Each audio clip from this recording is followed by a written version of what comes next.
सो बच्चा लोग today's we are explaining the Dhurandhar movie. हाँ, सही वीडियो पर क्लिक किया है तूने। चल फिर शुरू कर दे। 30 दिसंबर 1990 कांदा एयरपोर्ट हाईजैक, जहां पर कुछ टेररिस्टों ने एयरप्लेन को हाईजैक कर रखा है। एंट्री होती है हमारे अजय सान्याल की, जो कि डायरेक्टर इंटेलिजेंस ब्यूरो है। करने जाते हैं टेररिस्टों के साथ नेगोशिएट, और टेररिस्टों की इंडियन गवर्नमेंट से मांग होती है कि हमारे 3 अब्बा को छोड़ दिया जाए।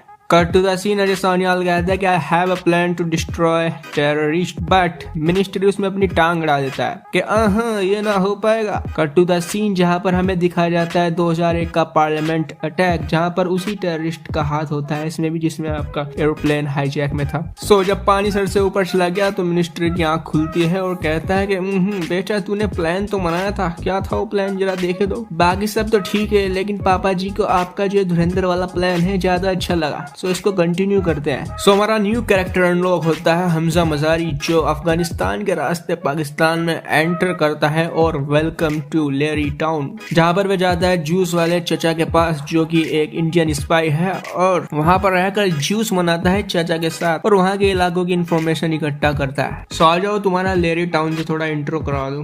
यूपीएससी का एग्जाम में आएगा ना, जो इतनी गौर से सुन रहे हो। सो यहाँ पर बेसिकली 2 ही गैंग का दबदबा है। पहली आपकी अरशद पप्पू और बाबू डकैत, जो कि 70% एरिया कवर करते हैं, और दूसरी है आपकी रहमान डकैत। सो बेसिकली रहमान डकैत बाबू डकैत का नाजायज औलाद है, और दोनों के बीच में अब 36 का आंकड़ा है। रहमान डकैत का जो राइट हैंड है वो है आपका उज्जैद डकैत, जो कि इसका चचेरा भाई है, और रहमान डकैत के 2 लोंडे भी हैं, नईम और फैजल, और बाकी इसके पंटर वंटर है। और रहमान डकैत को जिस पॉलिटिशियन पार्टी से सपोर्ट मिलता है वो है अपने जमील नेता, और जिसकी है हॉट डॉटर। सो बस यही था, पूरा मैप दिखा दिया है। काश इतनी मेहनत मैंने अपने पढ़ाई के दिनों में की होती तो आज ये सब नहीं बनाना पड़ता। सो अपने हमजा का मकसद है किसी तरह रहमान डकैत की गैंग में घुसना, बट हाउ। सो तभी आती है गरम खबर कि रहमान डकैत के दोनों लौंडे वलीमे में जाएंगे और वहां पर होगा उन पर अरशद पप्पू की गैंग का अटैक। सो अगर तूने उनको बचा लिया तो बेटे फिर तो हीरो बन जाएगा और आसानी से रहमान डकैत की गैंग में एंटर हो सकता है। सो फिर क्या, शादी में एंटर करते हैं अरशद पप्पू के आदमी, टुई कर सबको निपटा देते हैं। बट अपना हीरो बड़े लोंडे को नहीं बचा पाता। हाँ, बट छोटे वाले लोंडे को बचा लेता है। सो उसको ले जाते हैं हॉस्पिटल में, जहाँ पर एंट्री होती है अपने रहमान डकैत की। सो फिर क्या, और वहां पर आता है नेता जमील के बेटे इलेक्शन का टाइम हो रहा है, कोई बदला नहीं लेना, कोई लड़ाई वड़ाई, अच्छे बच्चे की तरह शांत रहो। सो रहमान भाई लेते हैं हमजा का इंट्रो, बताता है फलाना ढिमकाना, और उससे खुश होकर उसको देते हैं 1 लाख रुपए, बट वो मना कर देता है। अरे आप भी बलोच मैं भी बलोच, दोनों भाई में क्या बांटा। सो फिर क्या, रहमान भाई खुश होकर उसको अपनी गैंग में शामिल कर लेते हैं, जहाँ मुझे डकैत उसको हथियारों के बारे में इंट्रो देता है कालीन भैया की तरह, और लाहौर कश्मीर अफ्रीका सब जगह ही से नंबर 2 का हथियार सप्लाई होता है। और अपना हमजा एक्सप्लोर करता है पूरी गैंग को और उनमें घुल मिल जाता है, और रहमान डकैत को चढ़ा देता है कि साले तूने हाथों में चूड़ियां पहन रखी है, तेरा लौंडा निमट गया, तू फिर भी बदला नहीं ले रहा। फिर क्या, एक करके बाबू डकैत के आदमी को निपटा देते, और फिर क्या बाबू डकैत का भी गेम बजा देते हैं। बकायदा भाई 5 किलो का बाट सीधा खोपड़े पर मारता है। 2007 जमील इलेक्शन जीत जाता है, और रहमान डकैत भी आता है वहां पर अपना ऑरा दिखाने के लिए।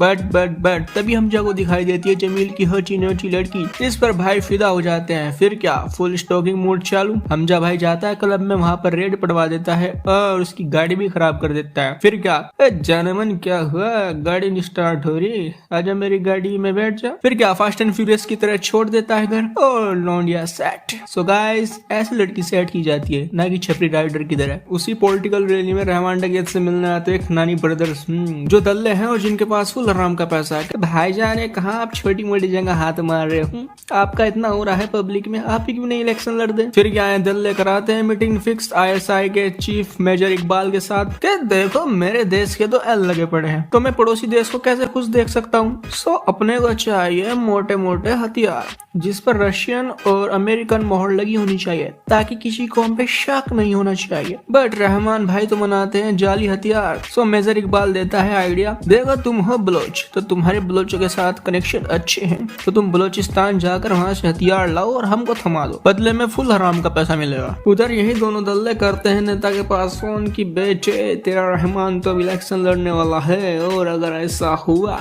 तो तेरा पत्ता खलास। तो फिर क्या मोटी गेंद नेता मिलाता है फोन एसपी असलम चौधरी के पास, जो पिछले 7 साल से सस्पेंडेड था और सस्पेंड भी इसी मोटे ने कराया था। पास्ट में जब एसपी रहमान को निपटाने वाला था तो इसी ने आकर इसको सस्पेंड किया था और रहमान को बचाया था। फिर क्या एसपी कहता है कि साले मोटे मंत्री अपने को चाहिए फुल सपोर्ट, फुल अपनी अलग आर्मी और एक सीक्रेट टास्क ऑफिस, तभी मैं लियारी और रहमान डकैत को साफ कर पाऊंगा, वरना तेरी माया। उधर रहमान भाई भी चाहते हैं बलूचिस्तान हथियार उठाने और हथियार उनको जुमे में सप्लाई करने हैं और 3 अक्टूबर को मेजर इकबाल के लोग इंडिया पर अटैक करेंगे, जैसा उसने बताया था मीटिंग में। उधर अपने हमजा भाई भी लगे हैं फुल लौंडियाबाजी में और जोरू बता दिए कि ए साला एसपी असलम तो पापा से रोज मिलने आता है। सो हमजा भाई कहते हैं मेरी जान आगे से बंदा है तो इस पर नजर रखना। उधर अजय सान्याल को पता लगता है कि हमारे नोटों की प्लेट ब्रिटिश कंपनी से बन के आती है, जिससे हमारे पॉलिटिशियन रिसीव करने गए थे और दुबई में इन करेंसी प्लेटों की कॉपी को मेजर इकबाल और खनानी ब्रदर्स के साथ एक्सचेंज कर लिया था, जो पाकिस्तान फेक करेंसी छाप कर इंडिया की इकोनॉमी को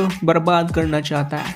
वही इंटेलिजेंस तक ये खबर पहुंच जाती है कि 3 अक्टूबर को पाकिस्तान की तरफ से अटैक होने वाला है, बट अभी तक कोई फिक्स लोकेशन पता नहीं थी। उधर वे मेजर इकबाल को हथियार सप्लाई करने के लिए जा रहे होते हैं, लेकिन तभी रहमान के छोटे लौंडे फैजल की तबीयत बिगड़ जाती है और अब हथियारों की डिलीवरी हमजा और उजैद करेंगे और सामान पहुंचा भी देते हैं। बट वहां जाकर पता लगता है कि मेजर इकबाल ने इंडिया पर अटैक करने की डेट बदल दी है, क्योंकि उसको पता चल गया था कि 3 अक्टूबर वाली इन्फॉर्मेशन लीक हो गई है और अब अटैक तब होगा जब बड़े साहब का ऑर्डर आएगा। बड़े साहब कौन है मूवी में अभी बताया नहीं गया है। जिस इंडियन स्पाई ने वो इन्फॉर्मेशन लीक करी थी वहां दिखाया जाता है वो पिन वाला सीन, हाँ, जो ट्रेलर में भी दिखाया गया था। उधर रहमान डकैत की गाड़ी पर हो जाता है दिन दहाड़े एसपी असलम चौधरी का अटैक और उसे ले जाता है उठाकर एनकाउंटर स्पॉट पर। जैसे ये खबर हमजा और उजैद को पता लगती है, वे गाड़ी सीधा घर की तरफ घुमाते हैं और पकड़ते हैं नौकर को, के बता साले बच्चे के खाने में क्या मिलाया था। फिर क्या पड़े 2 झापड़ और बक देता है सारी इन्फॉर्मेशन, जहाँ पर वो लेता है अरशद पप्पू का नाम, हाँ, जो बाबू डकैत का पार्टनर था। उधर आता है जीएफ साहिबा का फोन कि बेबी मैंने देखो तुम्हारे फोन में कुछ भेजा है।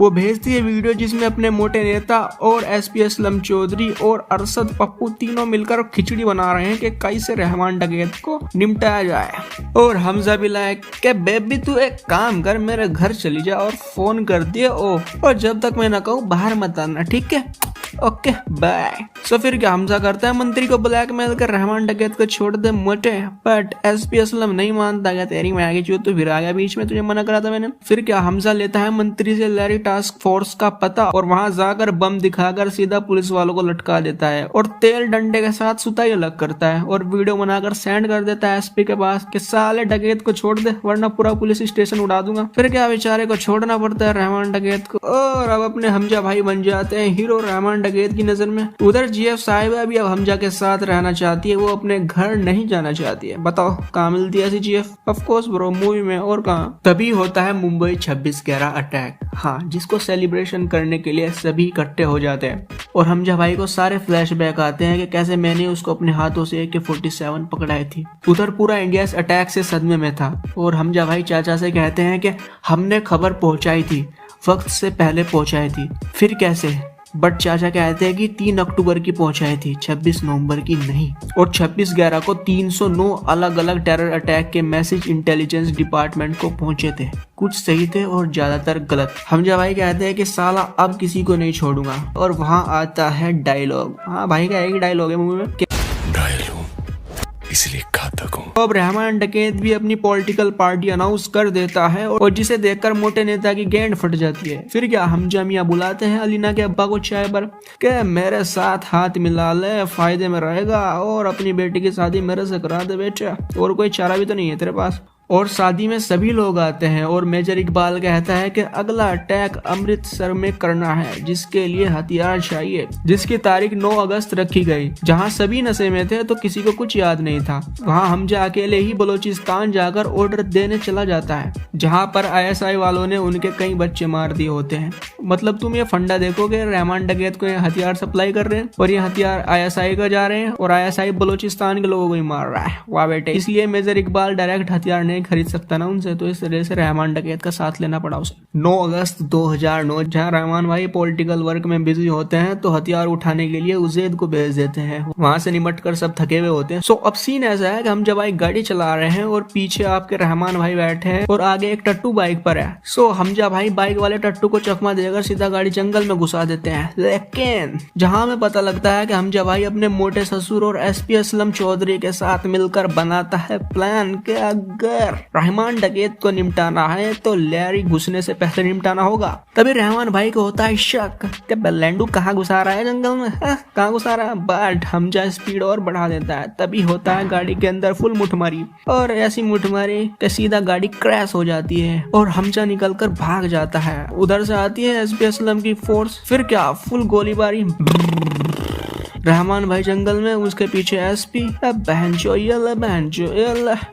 और हमजा और SP असलम दोनों रहमान को निपटा देते हैं। पूरी तरह नहीं, इनका प्लान होता है कि शहर जाने तक ये जिंदा होना चाहिए ताकि किसी को कोई शक ना हो। फिर क्या, हमजा उठाकर भागता है सीधा हॉस्पिटल की ओर और उसे हॉस्पिटल ले जाता है। लेकिन जैसे हॉस्पिटल जाता है वो निमट जाता है और कहानी अभी बची है। रुक जाओ यार, मेन चीज तो भी रह रहा है। In India Ajay Sanyal what is operation बताता है कि हम अपना एसिड पाकिस्तान वर्ल्ड माफिया पर नजर रखने के लिए भेजेंगे ताकि हम उनसे एक कदम आगे रहे। इसके लिए हम क्रिमिनल को सिलेक्ट करेंगे जो फांसी या उम्र कैद की सजा काट रहे हो, जिनकी जिंदगी का कोई मकसद नहीं हो, और वो मकसद हम उन्हें देंगे। जहां हमें हमजा दिखाया जाता है और जिसका असली नाम है जसकिरत सिंह रग्गी, और कहानी खत्म। सो अब इसका दूसरा पार्ट आएगा 3 से 4 महीने बाद 19 मार्च 2026 में। जहाँ मुझे लगता है कि अब हमजा के सामने डायरेक्ट मेजर इकबाल से होगा और एक नाम जो बार बार सुनने को मिला है, बड़े साहब। एक कौन है, खैर ये तो तभी पता लगेगा। So if you liked this explanation full movie, so you know what to do. Okay, bye.